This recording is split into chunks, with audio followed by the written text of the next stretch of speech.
So here this is mutton curry that my mom makes, and I just love to eat it. She puts all these spices in it and it just tastes amazing. Oh my god, look at that. Another way to cook this mutton is on the chula, which is basically a fireplace, and this is what they used to do in olden times in villages and places, so it just gives it a really amazing smoky rustic taste. So we love to eat this mutton curry with paratha, that is an Indian bread, and salad on the side. Look at that. Okay, here I'm gonna tell you how to make rasgulla. So I'm boiling some milk here, and I'm gonna cut one lemon and squeeze it into some water to dilute it, and I'm gonna use this to curdle the milk. I also tried to use apple cider vinegar and I thought it wasn't working, so I just put the milk on heat, so the curdling reaction sped up because of that. So as you can see, the milk is pretty curdled over here.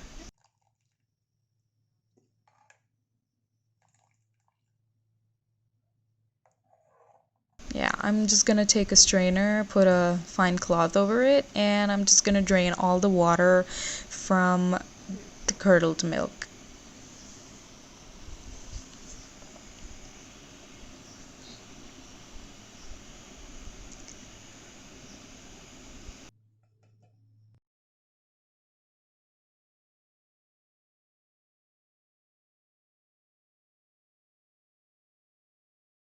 This is really nutritious, so you can use it, don't throw it away.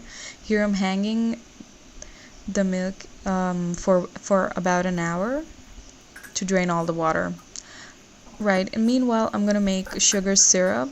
So this is 2 cups of sugar in 4 cups of water roughly, and just keep stirring it, keep cooking it until you get that nice syrupy texture.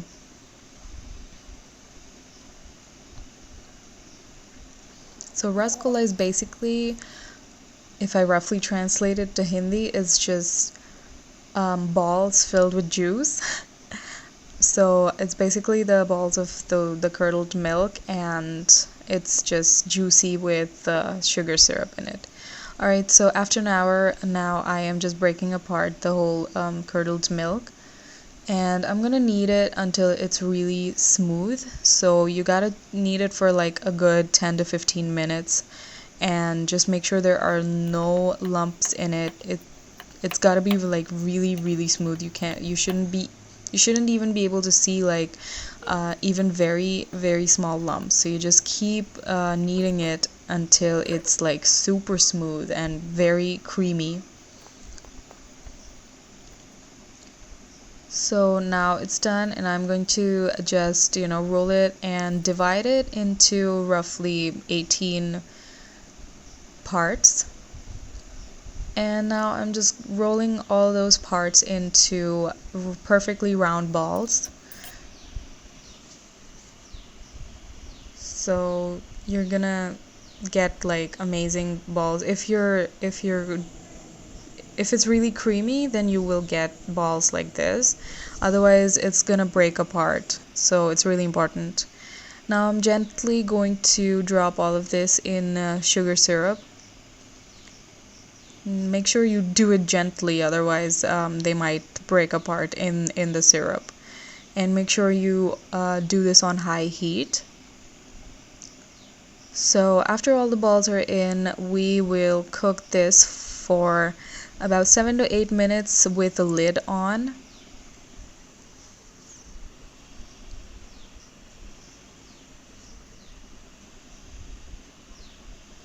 Make sure they don't stick to each other. They probably won't stick to each other, but yeah, just high flame with the lid on for 7 to 8 minutes. Then when we check it, you can see that the balls are absorbing the juice, and they now you just lower the flame to like medium high and cook it for another 7 to 8 minutes with a lid. So when I come back, you can see they're pretty nice. Also, there are small cracks on the balls. The it's because the curdled milk wasn't kneaded properly. So if there are lumps in the dough, then it's gonna have small cracks like this. So just make sure that you knead it till super smooth. Okay, lastly, you're gonna cook this for about 7 to 8 minutes without the lid, and once they're done, just turn off the flame and serve it. So as you can see, these are so amazing. Of course, they have a lot of sugar, but that's where all the fun lies. When you bite into it, the sugar just gushes into your mouth, and you just have a whole new experience. Alright, here I'm going to show you guys how to make a really super easy flaxseed chutney. My mom loves to make this. It's really nutritious. So basically we have roasted garlic, roasted curry leaves, and red chilies. And she's just tossing it all into a blender along with the flax seeds that have been roasted in garlic, by the way. So you blend this for a while. You blend this until it is super fine. And then you can just store it in a jar for like 2 to 3 months. Alright, here I am at my favorite place. This is basically a chat center. I love chat.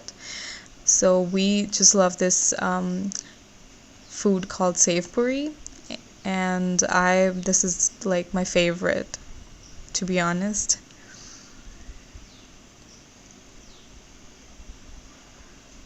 Alright, here we are making puris. This is also another type of Indian bread. We just roll the dough and just toss it in hot oil. And here you can see pakoras. So yeah, you just toss the puri in hot oil and just keep hitting it at the top, so the bread kind of puffs up and it just looks amazing and tastes amazing. You can have this with curry. It's just a whole new experience. Alright, here you can see this is a thing called tandoori chai. So they just put the tea in a really hot earthen pot, and it just gets a nice smoky, charcoaly flavor to it. And people love this. Alright, this last one I have done as a joke, seriously. So we have these flowers, single petal flowers, that just grow on like creepers around our house. I really don't know the name. So we're just gonna make tea out of this. So I'm removing the green parts and just putting the blue, like the petals, in the cup, and I'm just gonna put hot water over it. So when you steep it for a while, then the blue color from the petals just leaves and gets diffused into the water, and it looks amazing. So this was basically a joke. We didn't really drink it because it smelled like plant. So yeah, but this was like a fun experiment to do. So yeah. Lastly, this is a roasted corn cob. This is not my original video, but yeah, we kind of love this. So that's all, guys. If you like this video, give this video a big thumbs up, like, share, subscribe, comment below on what other videos you want to see from me. That's all for now. See you next time, guys. Bye bye.